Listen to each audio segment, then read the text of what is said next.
let's get started. This is class 4. We're talking about partnerships and scaling up today. We've got our friend Gina in the group and our sponsor Fractional for the session, talking about how to pair up, partner, and work with people that would otherwise have taken forever in the past to figure out how to set up partnerships, design the scope of work together.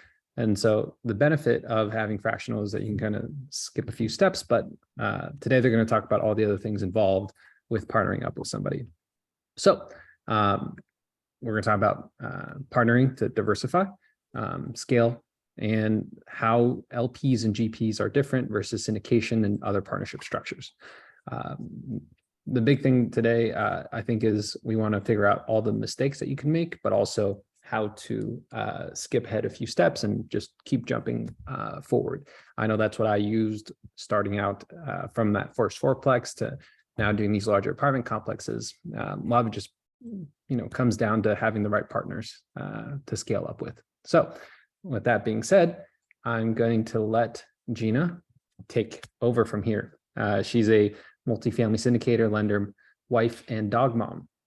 They've got about 30 million in assets under management and looking to keep increasing her portfolio. So she's done about 10 years of experience helping people get into homes, and she's currently working with Fractional on their strategy, operations, and sales team. So I'm going to let her take over from here. Thanks, Nelson. Let me share my screen. No, the right one? This one. So, well, Nelson, you have to unshare yours because it's making us choose a shared screen. Okay.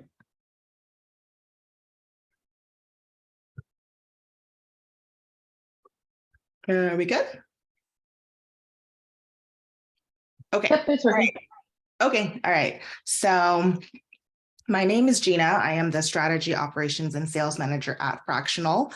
We are a full service marketplace for friends, families, and communities to come and invest in real estate together. Oops. So Fractional was started with the mission to basically make real estate investments and home ownership a little bit more accessible, inclusive, and also collaborative. So it was founded January 2021, so a little less than 2 years now. And ever since it started, it has basically seen a crazy amount of growth. So in that time frame, Fractional has helped over 1,500 investors purchase over 850 properties using our platform, and just closed on our Series A with the valuation of $100 million, led by world-class investors, including the National Association of Realtors, Kevin Durant, Will Smith, and some institutional funds as well, like Fifth Wall. And they basically invest in all of the big real estate companies around. So what is a partnership? A partnership is basically the relationship between a group of people. They come together, they do business, and they transact together. So each person in that partnership is going to contribute their skills or their assets or their, basically the money, the property, labor, skills, and in turn, collectively will share in either the profits or the losses of that specific business. So partnerships are something that everyone can get involved in. It's something that everyone can benefit from. So if you're a young professional, let's say you have very limited capital, but you want to get involved in investing in real estate, want to jumpstart your wealth building, that's something that could attract young professionals. With new investors who may not have the experience to make educated or, a lot of decisions about it, have a lot of paralysis by analysis, they are able to partner up with more seasoned investors and able to kind of reduce some of that risk as well. People with a lot of money, affluent investors, they might want to take all their money. They don't want to put all their eggs into one basket. They want to diversify the different kinds of risks that they're taking. And so that's another reason why experienced investors might want to grow their portfolio. We have some syndicators that have put their deals on Fractional. They are able to leverage our platform in order to possibly raise some capital that way. Some other people that I've met, they may have always invested in one specific asset class, maybe multifamily. They want to go expand into another asset class that they are not so familiar with, maybe like triple net leases, things like that. So that's just another thing that kind of draws them to invest with these types of partnership deals. So since we have began, there has been a huge part of our growth, and we have basically helped to facilitate transactions between all different kinds of asset classes. We have done multifamily, we have done portfolios of different properties. We do single family with respect to long-term rentals, short-term rentals, commercial deals. I mean, the whole spectrum. We have basically helped to work with SARE members in order to facilitate on these transactions. So Fractional is basically, we have, as I mentioned, we have set ourselves up to be a one-stop shop for real estate. You can go onto there, you can discover different partners, you can discover different properties that have been proposed. You can just meet people, and then after that happens, you can work to acquire that property, work on sharing your inputs for maybe the underwriting, the closing, all of that. And then once it closes, the management of it to make sure that we are optimizing that property and that everyone's making money and that, the value is there. So in the discovery phase, let's say you are a deal finder, you are someone that has access to a stellar deal, want to share it with different people on the platform. You can use Fractional. You can upload your deal as a proposal. That's something that we can help you with, just to kind of make sure it looks nice and it's presentable to people so it attracts the right kinds of investors that you want to work with. You can, at that point, you can host a webinar so people can come together and basically discuss that deal, figure out what do we like about it, what do we not like about it, what do we want to change, what do we not want to change, and figure out how to make it so it works, so that business plan can kind of be finalized between every single person. And once that has been concluded and everyone has decided that they want to move forward, the platform also helps to kind of track the closing process, figuring out how, if we have all the funds needed in order to close, figure out, if we are in the closing process, things like that. On the acquisition side, we do help with all of that support. So when we go to close a deal, we will help with all the legal setup. We will set up the LLCs. We'll make sure that the operating agreement has been formed. Each one can be tailored specifically to that transaction, depending on, how often people want to meet up and vote on things and assess the direction of the property before it closes. We also do identity verification. We do background checks just to make sure that no one is a bad actor, and just another step to just kind of mitigate some of that risk. We will help to facilitate getting mortgage financing if that is something that is needed. We also will basically partner with you guys and provide you with our network for other areas as well. If you don't have an insurance broker, if you don't have a property manager, different, third-party team members that you guys might need access to, those are things that we can kind of introduce you to as well. Once it has closed, all the bookkeeping, all the numbers, right? These are things that we will take care of and we'll keep track of, and all of the distributions as well. So Fractional, because we are a third-party independent company, we're not getting any equity out of this, out of whatever property it is that is being transacted. So we can basically help to make sure that all the dollars are accounted for. So there's no, weird commingling of funds or missing dollars or things like that. Once it closes, the management part kind of goes into play, right? Can track the investments, trying to see, how much money is it earning, what are the breakdown of expenses.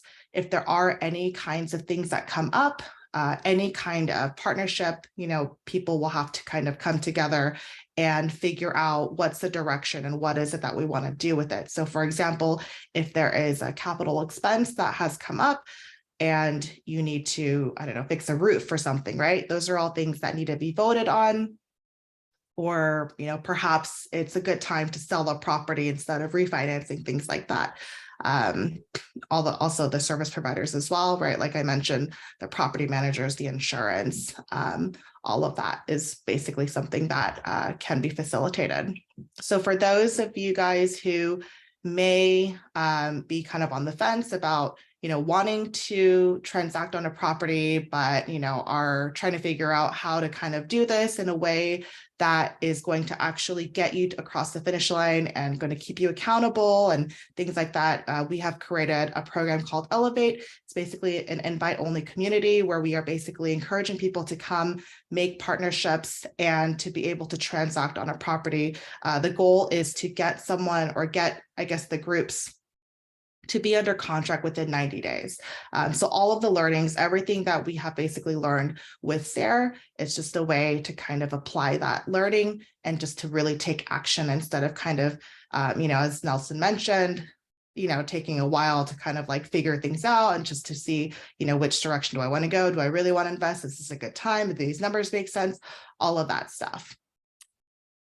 So there's different kinds of partners in any kind of a partnership. There's general partners, and there's limited partners. So depending on the structure, which we'll talk about in a little bit, you might have only general partners, or you might also have limited partners as well. So the general partners, they're kind of like the brains. They're the ones that are involved with finding the property, right? They might be the boots on the ground. They might be someone who likes to scan the MLS. They might be people who like to talk to agents.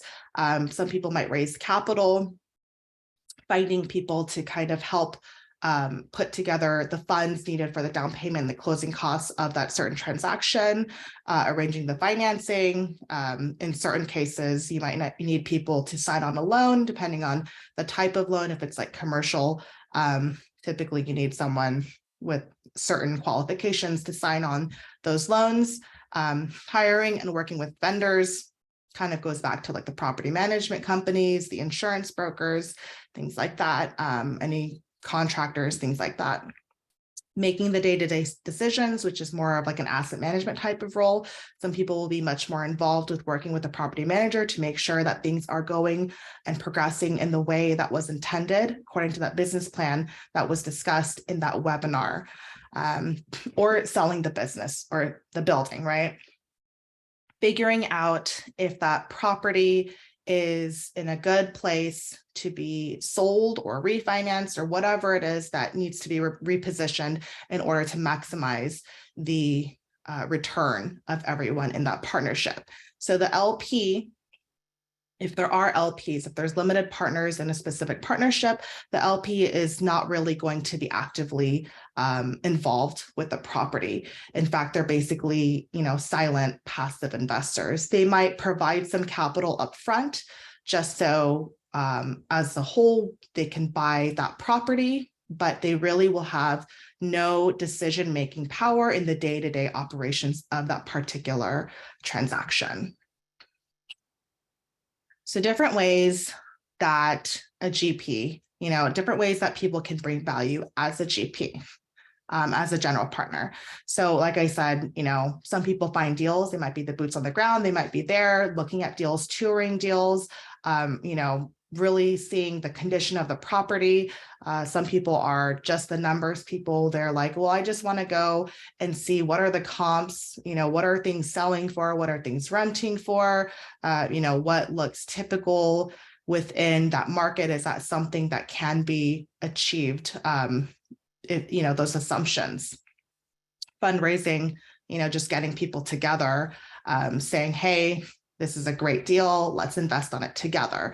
And the investor relations kind of correlates with the fundraising piece as well. And the investor relations part, it really kind of comes into play more when there's like a limited partner involved. So keeping them up to date with what's going on the day-to-day, letting them know what's going on with their money. asset management, like I said, just the people that kind of work with a property manager, make sure that that business plan is being executed according to what was originally discussed, and developing systems for scaling. So perhaps you find a team, you're like, this is a rock star team, I love them, I want to work with them exclusively, they're awesome. Maybe you want to take what you have done in one property and continue to replicate that in order to create a much bigger portfolio. That's another value as a general partner. And so there's different kinds of ways that you can invest in a partnership. So we're going to talk about 3 right now. One is like an investment club model that Fractional uses. Second is a syndication, and third is a REIT. So when it comes to finding a property, at Fractional, all the partners are involved, right? With the underwriting, with the purchasing, right? Being able to voice their concerns or opinions, or question certain assumptions that go into a property when it's being purchased. Those are all things that can be done in a syndication. There is the general partners and the limited partners. And so the general partners, they're the ones that are controlling that deal, and they're the ones that are making the underwriting decisions as well as the day-to-day decisions. And I forgot to mention that with like Fractional's model, everyone there, all those partners involved, everyone is a general partner. So everyone has the voting rights. Everyone, is able to kind of share on that. And that's why everyone's involved with the underwriting process. In a REIT, you're basically just investing in a company. A REIT is the real estate investment trust. People will basically kind of take their money and buy a share of that. And then the REIT will kind of control what kind of properties are being acquired and disposed, and what the returns are. And then you just kind of get that in return. When it comes to the money side of things, the capital, in Fractional, all the partners contribute. Doesn't have to be equal dollar amounts, but they can contribute. Our platform in particular has a $5,000 minimum, and there is no requirements for accreditation. So accreditation is basically, there's like certain rules, like, you either have a minimum net worth of $1 million outside of your primary residence, or you have certain income qualification requirements. I think it's like 200,000 if you're single and 300,000 if you're married. Don't quote me on that. In a syndication, the general partners are the ones that will fundraise the money, typically from accredited investors, in certain cases also non-accredited investors as well. And typically that minimum requirement for investments is a little bit higher. Generally, it might fall at $50,000 for a minimum. And for a REIT, you can kind of contribute any dollar that you kind of want to. Regarding the day-to-day decisions, Fractional is, everyone is involved with that decision-making because each individual partner has voting rights for that particular investment. There may be some certain people that have more responsibilities than the rest of the partners, and they may be nominated towards the beginning of that process, or maybe even later on in the process as well. But that's something that as a group, you guys vote on. In a syndication, general partners are the ones that make the decisions, right? They are the active partners. They're the ones that work on the property. And then the limited partners just trust the decision and the direction that they're going to be steering that property in. And in a REIT, the company is the one that makes all the decisions. With respect to tax benefits, fractional syndications is pretty much the same. It is pass-through income. You can take depreciation against your income, and typically it will result in a smaller tax bill. Whereas a REIT, you will be receiving that income as ordinary dividends, and so typically you will receive a larger tax bill from that. Oops. So, all right. So there are, with any legal structure, right, there's going to be some nitty-gritty things that need to be at least discussed, right? There's going to be procedures for how do you handle important scenarios, how do you vote, when do you vote, how do you collaborate on those decisions, and also the responsibilities that fall on each individual member. So let's say that someone is part of the partnership and they're like, well, I need my money back for whatever reason. They may need to transfer their ownership. And so the operating agreement that is drawn up in the beginning, when everything is set up, it will kind of, it will outline the procedures for if you're going to possibly just sell your shares to an outside member. It will outline whether you guys have to offer a first right of refusal to one of the existing memberships already in the partnership, and also the filings, the paperwork, everything that needs to get updated whenever there is a new schedule of owner. So even if you don't have any new members that are coming into the partnership, those things still need to be updated because the percentage ownership may be changed. So sometimes, unfortunately, you might have capital calls. Some members might default. It just is kind of the nature of the game, right? Like maybe there's something that happens, you need to repair certain things with the property. It's that repair might be larger than your reserve budget. You may need it may result in a capital call. And so in that case, same thing, the operating agreement will outline the procedures for what happens if you have to handle a capital call, what the timeline is, how long people have to submit their money, and also what happens in a default. So there are certain procedures that if there are default advances, and that's basically like, let's say I don't have the money to contribute to the capital call, but one of the other partners is going to front that money for me, different kinds of procedures in that. And if there is a defaulting member and the existing members want to buy them out, what is involved with that process as well. And with any partnership, there's probably going to be disputes, right? We'll also kind of outline basically that whole process of that negotiation process. Is there going to be someone that's going to mediate the issue that you're having? And, what is the arbitration, or what could it look like? Voting procedures, same thing, right? It's all kind of outlined in those legal documents that you have, setting up a quorum, right? Trying to figure out what's the minimum number of members that have to vote on something in order for that to be a valid vote. Setting a deadline to vote, do you get a week? Do you get a month? How long do you have to be able to execute that vote? And also creating thresholds, right? Do you need a 50% or a 51% simple majority? Do you need 2/3 of a majority? Just different little things like that. And maybe that will differ based on what it is that you're voting on. So certain common scenarios that a partnership may run into when it comes to some of these issues that may arise, it could have to do with changing the reserve amount, right? Like I mentioned, possibly issuing a capital call in order to increase the reserve dollar amount, possibly expensive contracts, right? Like let's say you have a contractor and that contractor is adding a lot of extra dollars to their contract, or they are saying that they need like change orders and things like that, right?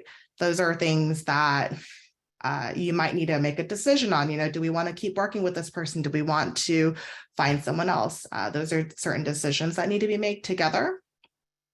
Things about the mortgage.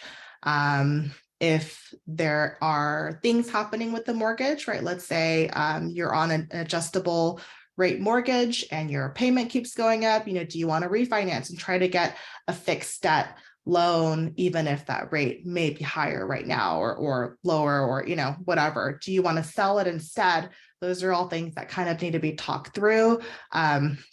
Obviously, if there is a dissolution with the LLC, that also needs to be discussed as well. Or if there's any amendments, let's say you have someone that for one reason or another, they need to exit, or maybe you guys ask them to step down from being one of the main contacts with like the property manager, someone who does like the main operations or something. those things might need to be amended. And maybe in a worst case scenario, if there's any kind of legal action that needs to be taken, whether against, a third party to the property, or maybe something internally as well. Those are things that could be a pretty common scenario. So that's kind of just like the overall gist and the summary of partnerships. We would love to invite you guys if you guys wanted to get in on our platform. There's a QR code. If you guys want to scan that, it basically takes you to a link tree, and you can schedule a call with me. You can schedule a call with other people on the team as well. We have specific groups that we have set up on Fractional that cater to the SARE community. One is just for the general SARE community. There's also another one for SARE ladies, trying to get some more women involved in the real estate side. And also, earlier I mentioned the Elevate program. If there is some interest where you guys want some accountability, if you want like that extra push, then that's something that we have launched recently. So we welcome you guys to apply to that program, or any of you guys that might be agents, real estate agents. We have a preferred agent program. There are certain things that we can talk through, see if we can create a partnership to create win-win scenarios.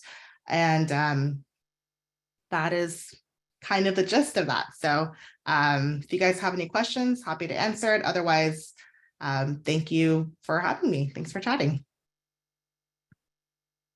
Thanks for the presentation, Gina. Appreciate the heads up. With that, we can head towards the questions. Let's see here.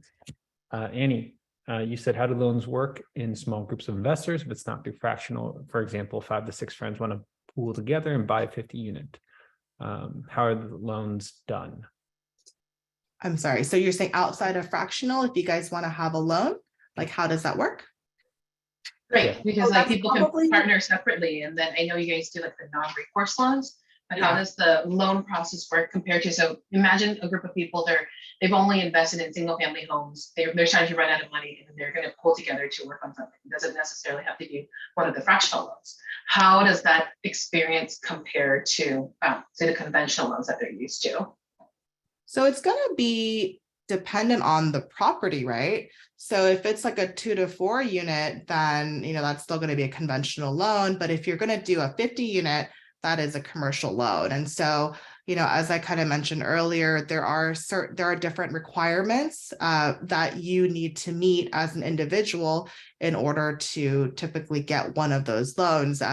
You might have net worth, liquidity requirements, experience requirements. Those are all things that typically commercial lenders will take into consideration in order to issue that loan.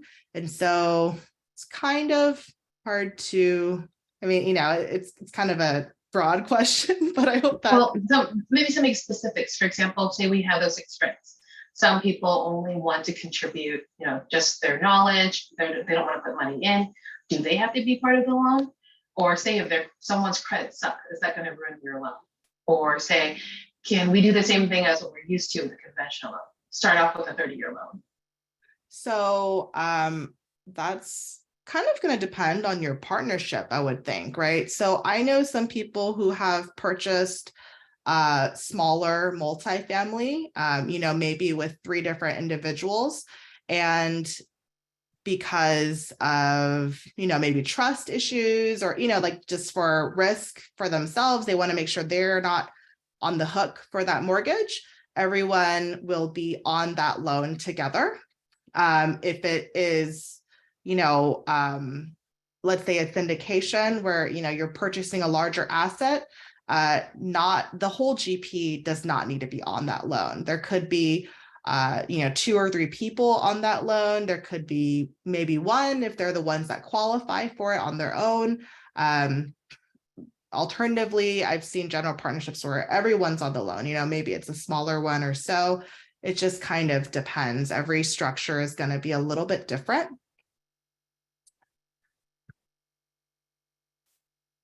Neat.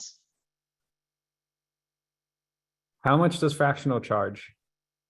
So Fractional's charge is going to depend on the actual property itself. So the acquisition fee that we charge upfront is 3.5% of the purchase price, and that goes to cover the fees to creating the LLCs and preparing all of the documents that go along with it, the business bank accounts, making sure that we get the full funding in, and handling all of those wires and things like that, basically just kind of facilitating that upfront process. And then on an annual basis following that, there are different fees, and that fee structure will differ depending on the asset itself, and even in some cases also the strategy of it as well. So like a single family long-term rental is the least amount of work because you have one tenant and the renewal is once a year. That is going to have the lowest annual recurring fee. And then, short-term rentals is a little bit higher just because there's so many transactions, there's a lot more bookkeeping involved. And then it goes up from there. When you go into commercial, it gets more expensive, or on the syndication side, that's also more pricey as well, just because of all the different components that go into that particular transaction.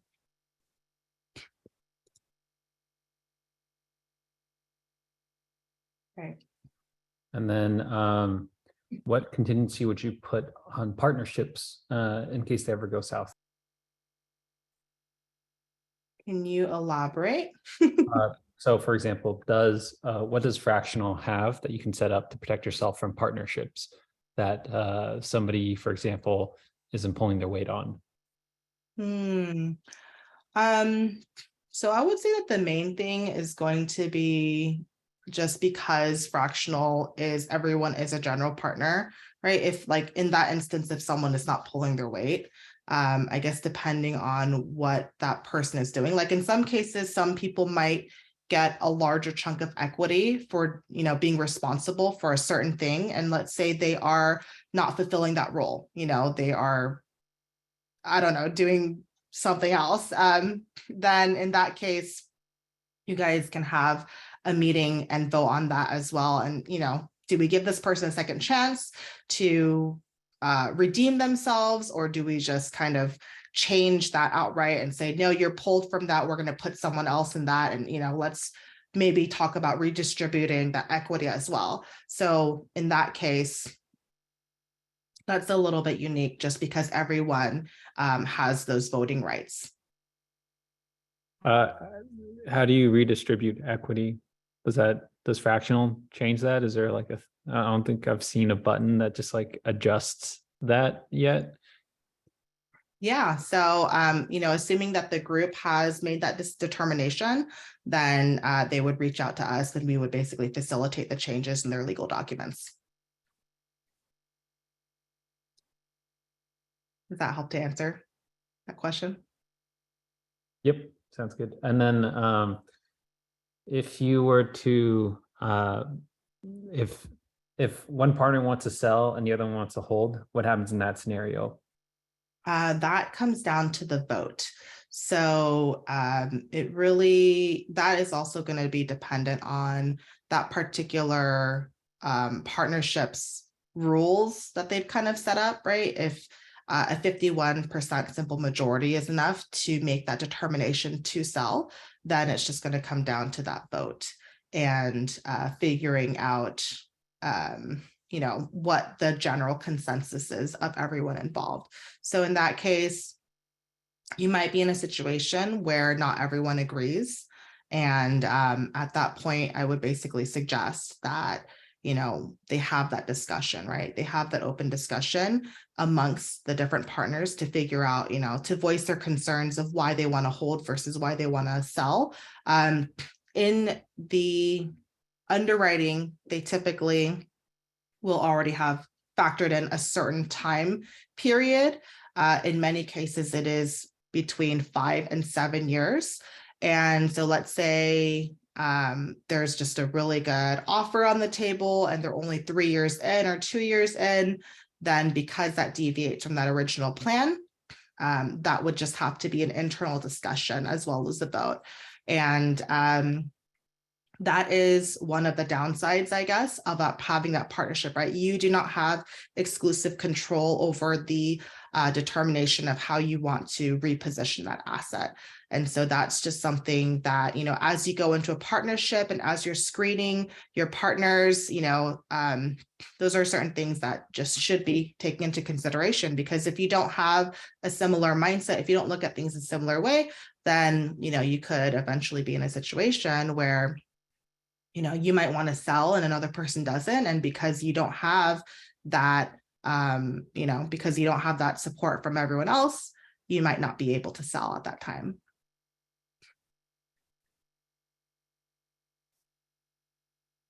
And yes, if there's so many people in a partnership, is it common to do a 1031 exchange, or do people usually sell and then go disappear after a few years? So personally, I don't know if Fractional has done any 1031 exchanges. But I think my understanding is if you did do a 1031 exchange, I think that the entire partnership has to go from the selling asset into the new asset. I don't know if you have any light on that, Nelson, if you want to chime in on that, but I believe that's my understanding of if you have a partnership with a 1031 exchange. There are certain instances, I think, where you can kind of parse out that person's ownership. It's called a tick. So, I mean, there's like different things you can do, but I don't actually think that Fractional has facilitated a 1031 exchange at an exit at this point.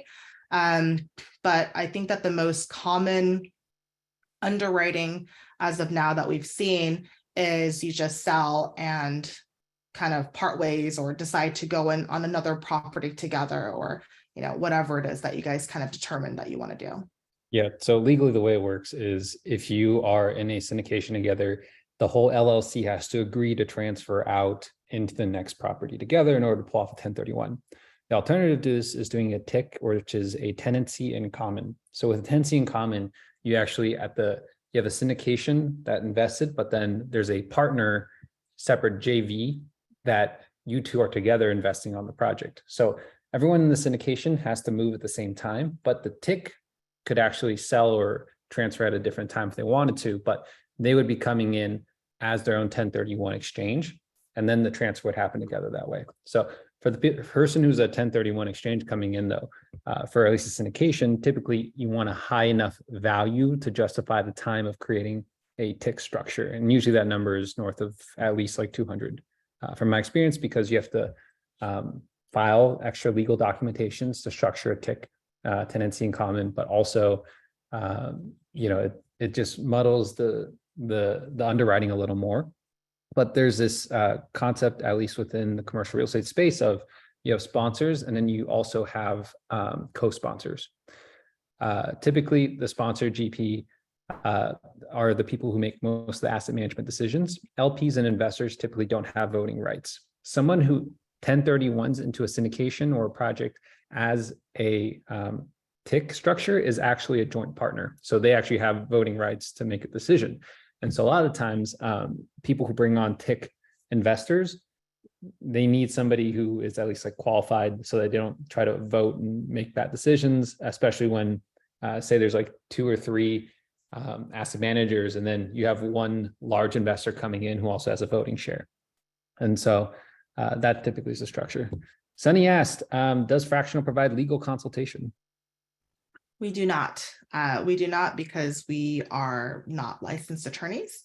So if there was something that you wanted to consult on, we would recommend that you consult an attorney that's familiar with what you're doing and works in the area that you are investing in. Okay, I think that's it for today. We knocked out most of these questions. If anyone has anything else to ask, Gina's email and contact information is there. And of course, she's also in SARE. Thanks everyone for joining tonight. I appreciate your time. And then let us know if you have any other questions. Great. Oh, Joe said, how do you prevent one partner from liquidating assets? Say refinancing does a blank check if all partners agree. Basically, how do you prevent one partner from liquidating the asset? Well, the assumption is that everyone on the GP team had a cosign on a refinance. So you can't really just liquidate the asset without everyone else getting paid. You see what I'm saying? So like, it's especially once the lender goes and does their due diligence, they're going to see, hey, it looks like there's 2 other GPs on this team with you. You can't just sell off and liquidate your own assets. So that kind of protects people from a lot of issues. And then the other thing too is if you are setting up the LLC, oftentimes there's this clause that says, hey, you can't actually sell to anyone else. We get first right of refusal. So legally, people within the LLC have to get the first option to purchase it from you before you present it to somebody else. So if that's a clause in the LLC, whoever's buying whatever equity share from the person trying to liquidate has to actually do their due diligence, read the OA and say like, hey, this seems to be stopping me from buying in. Did you approach all your people first? And so if that does happen, there is this GP that I know of who tried to pull something like that recently. They raised 60,000 out of like a 6 million raise that they're supposed to. And so the other partners kind of wanted them out. So this guy tried to sell his GP share before anyone, noticed, but whoever bought it from him probably didn't read the operating agreement. And so now the other partners are suing, but they're not suing the new buyer. They're suing the person who tried to sell the GP shares before his other GPs noticed. And so, that's kind of what the legal structure is set up to do and protect you. But make sure you want to include that in your legal structure if you're worried about your partners liquidating their assets from the property and the project before anything else happens. So.